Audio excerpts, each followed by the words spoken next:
नमस्कार दोस्तों, स्वागत है आपका मेरे चैनल पे। दोस्तों, जैसा कि आप जानते हैं कि इंडिया का प्लान है सुखोई 30 MKI को सुपर सुखोई के अंदर बदलने का, लेकिन दोस्तों इसके अंदर अभी विचार ये है कि रशिया की भी मदद ली जाएगी।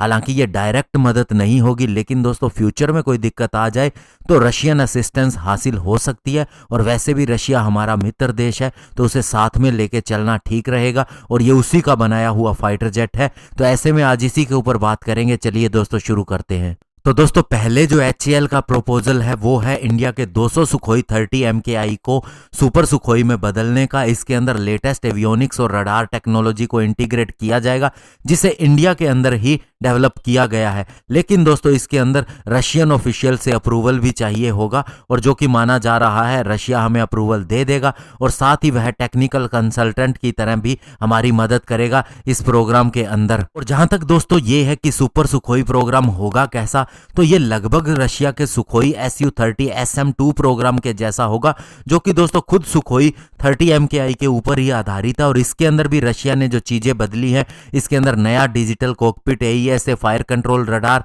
और नए एवियोनिक्स इंक्लूड किए गए हैं। इसके अलावा विचार ये भी है कि इसके पुराने इंजन AL-31F को बदल के AL-41F टर्बोफैन इंजन लगाया जाए, जो उसके सुखोई 35 के अंदर भी इस्तेमाल किया जाता है। लेकिन दोस्तों इंडियन एयरफोर्स का विचार ये है कि सुखोई 30 MKI को जब सुपर सुखोई में बदला जाएगा, तो इसके अंदर जो भी चीजें या जो भी सिस्टम बदले जाएं, वो सारे तेजस MK-1A और तेजस MK-2 प्रोग्राम से मैच किए होने चाहिए। यानी कि जो उनके ऊपर सिस्टम लगाए जाएंगे वही इसके ऊपर लगाए जाएंगे, ताकि एक कॉमनैलिटी रहे।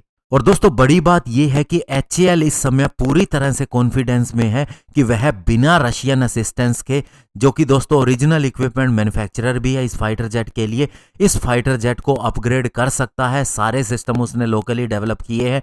लेकिन दोस्तों इंडिया मानता है कि रशियन ओरिजिनल इक्विपमेंट मैन्युफैक्चरर की असिस्टेंस को अगर न लें तो ये अनऑथोराइज्ड हो जाएगा, क्योंकि दोस्तों फाइटर जेट के अंदर मॉडिफिकेशन होगा, और चूंकि ये रशियन फाइटर जेट है तो ऐसे में ये ठीक नहीं लगता।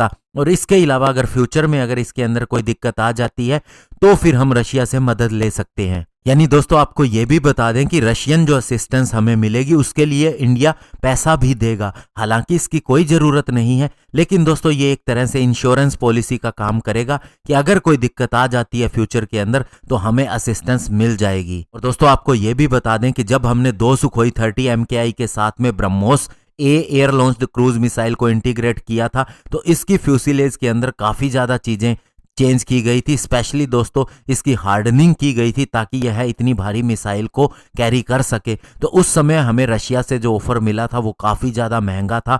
हमने रशिया को मना कर दिया, और हमारे ही इंजीनियर और साइंटिस्ट ने इन सारी चीज़ों को इंडिया में ही कर दिया, वो भी दोस्तों आधे से भी कम प्राइस के अंदर। और अभी सुपर सुखोई के लिए रशिया के साथ क्या डील हुई है, टेक्निकल असिस्टेंस के लिए क्या प्राइस तय किया गया है, ये तो दोस्तों अभी कुछ भी फाइनल नहीं हुआ है। लेकिन इतना क्लियर है कि रशिया पूरी तरह से तैयार दिखता है इस प्रोग्राम के अंदर अपनी मदद देने के लिए। और लंबे समय से रशिया हमारा बहुत से डिफेंस प्रोजेक्ट के अंदर सहयोगी रहा है, और बहुत ही अच्छे उसके रिजल्ट भी निकले हैं, जैसे कि ब्रह्मोस इसका सबसे बड़ा उदाहरण है। और इस तरह से सुपर सुखोई के अंदर भी वह हमारी मदद करेगा, और ये भी एक सुपीरियर फाइटर जेट बन के निकलेगा। धन्यवाद। जय हिंद।